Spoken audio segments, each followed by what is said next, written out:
ঢাকা থেকে জেদ্দা যেতে তাদের উড়োজাহাজের ভাড়া গুনতে হবে ৬৫,০০০ থেকে ১,২০,০০০ টাকা পর্যন্ত। অথচ একই সময় কাছাকাছি দূরত্বের কলকাতা থেকে যারা যাচ্ছেন তাদের ভাড়া দিতে হচ্ছে অর্ধেকেরও কম।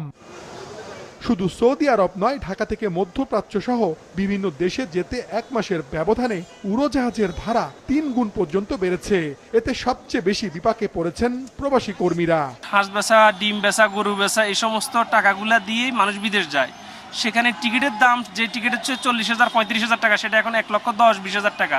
এই সিন্ডিকেট ভাঙার জন্য কি বাংলাদেশে কেউ নাই? ৩০,০০০ টাকার টিকিট ৭০,০০০ টাকা দিয়ে কাটতে হয়েছে। এই সিন্ডিকেটগুলো কেন?